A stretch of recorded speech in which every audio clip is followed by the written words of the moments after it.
क्या आप भी आपके मन में किसी और के साथ आपका तुलना करते हैं? तो जान लीजिए इसका अंत क्या होने वाला है।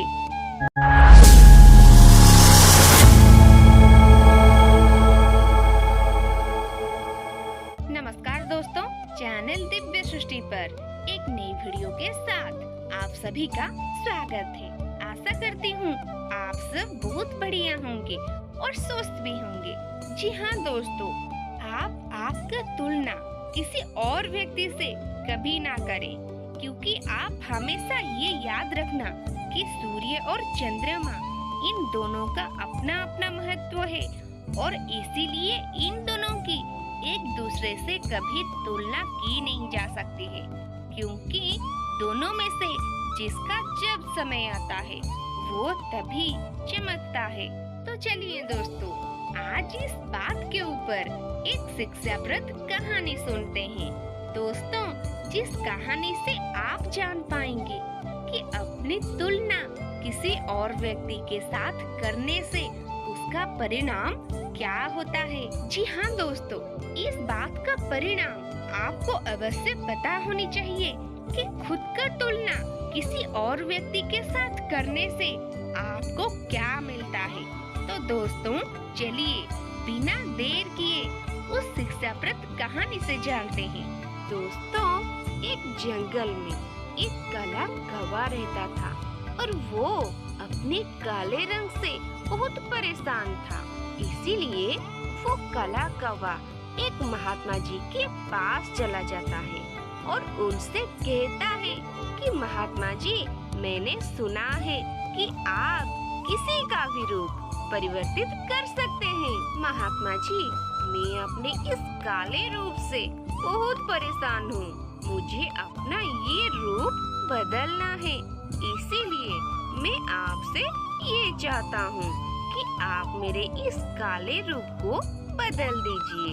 उस काले कौवे की ये सब बात सुनने के बाद महात्मा जी उससे कहते हैं कि आखिर तुम्हें दिक्कत क्या है। फिर वो काला कौवा अपने दुख को बताते हुए महात्मा जी से कहता है, महात्मा जी, मैं काले रंग का हूँ और इसीलिए मुझे काले रंग से घिन आने लगी है, क्योंकि लोग मुझे देखते ही उड़ा देते हैं और अपने नजरों के सामने रखना पसंद नहीं करते। कभी आपने देखा है कि किसी इंसान ने मुझे लाड प्यार से अपने घर में रखा है, इसीलिए मुझे ये रूप बदलना है। फिर महात्मा जी उससे कहते हैं, ठीक है, मैं तुम्हारे इस काले रूप को नए रूप में परिवर्तित कर देता हूँ, लेकिन उससे पहले तुम मुझे ये बताओ कि तुम किसकी तरह बनना चाहते हो। कौवे ने कहा कि मुझे हंस बनना है। फिर महात्मा जी ने कहा, इतनी सी बात अभी बना देता हूँ, लेकिन हंस जैसा बनाने से पहले मैं यह चाहता हूँ कि तुम हंस से एक बार मिलकर के आओ और उससे तुम पूछ लो कि क्या वो खुश है। कौवे ने कहा कि बात तो सही है, और वो कौवा उड़ते हुए उस हंस के पास चला गया और उससे कहा कि मेरे मित्र हंस, मैंने ये सुना है कि आप बहुत खुश हैं क्योंकि आपका रंग सफेद है। दोस्तों, फिर उस हंस ने कौवे से कहा कि तुम्हें ये बेवकूफ भरी बात किसने कह दी कि मैं अपने सफेद रंग के कारण खुश हूँ।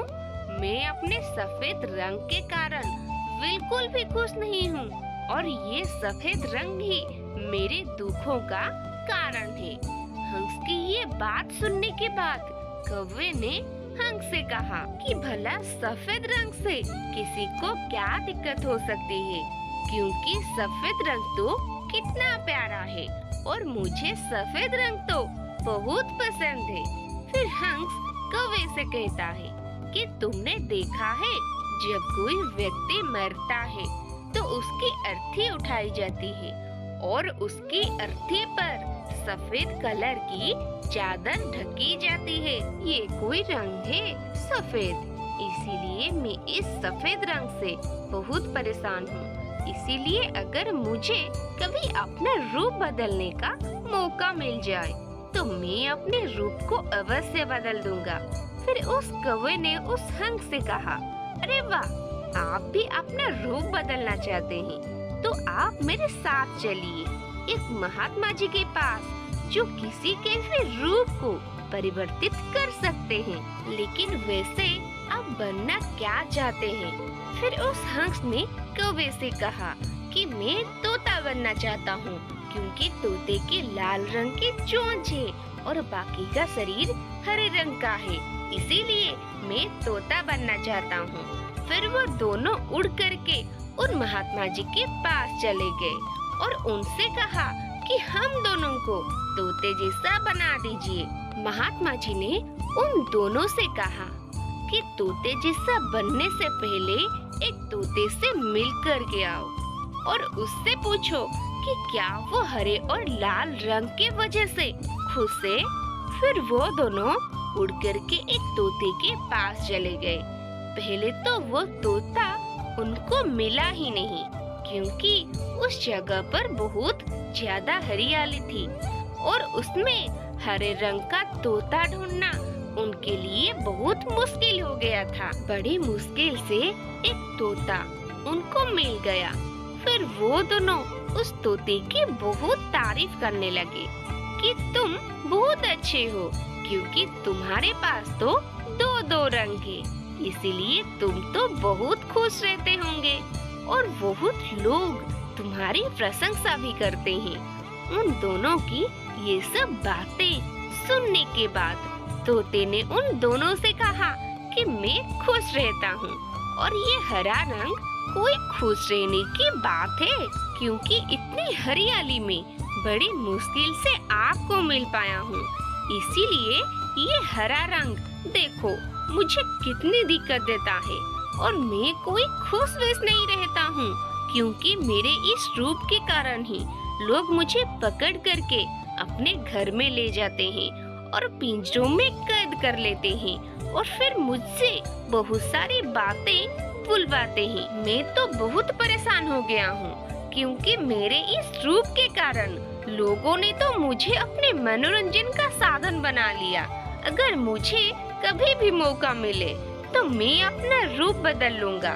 तोते के मुंह से ये सब दुख भरी बातें सुनने के बाद कौवा और हंस ये दोनों एक दूसरे को देखने लगे और दोनों ने उस तोते से कहा कि हम दोनों तुम्हारे इस रूप को बदलने में तुम्हारी सहायता कर सकते हैं, क्योंकि एक महात्मा जी है जो किसी के भी रूप को परिवर्तित कर सकते हैं।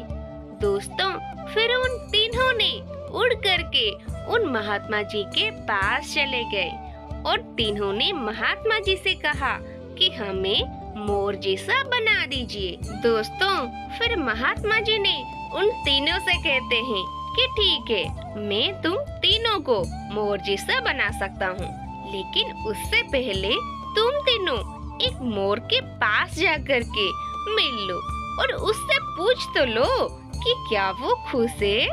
फिर तीनों उड़ करके एक मोर के पास चले गए और उससे पूछा कि तुम तो बड़े खुश हो और लगता है कि तुमसे ज्यादा खुश पक्षी इस दुनिया में कोई और नहीं हो सकता है, क्योंकि तुम्हारा कितना सुंदर रूप है और क्या तुम नृत्य करते हो। ये सब बातें सुनने के बाद मोर ने उन तीनों से कहा कि यही तो सबसे बड़ी परेशानी है कि मैं सुंदर हूँ। तुम्हें एक आवाज सुनाई दे रही है? तीनों ने कहा हाँ हाँ सुनाई दे रही है। ऐसा लग रहा है कि कोई इंसान हमारे पास आ रहा है। मोर ने कहा कि बस खतरा है, आप उड़ जाओ। और वो तीनों वहाँ से उड़ गए और वो मोर वहीं पर रह गया। फिर उसके बाद एक तीर आया और आकर के उस मोर को लग गया और वो मोर छटपटाने लगा और वो मोर छटपटाते हुए उन तीनों से कहने लगा कि सुन लो, जिस हाल में हो उस हाल में ही खुश रहो। मोर ने उस कौवे से कहा कि तुमने कभी सुना है कि कभी कोई इंसान कौवे को खा रहा है?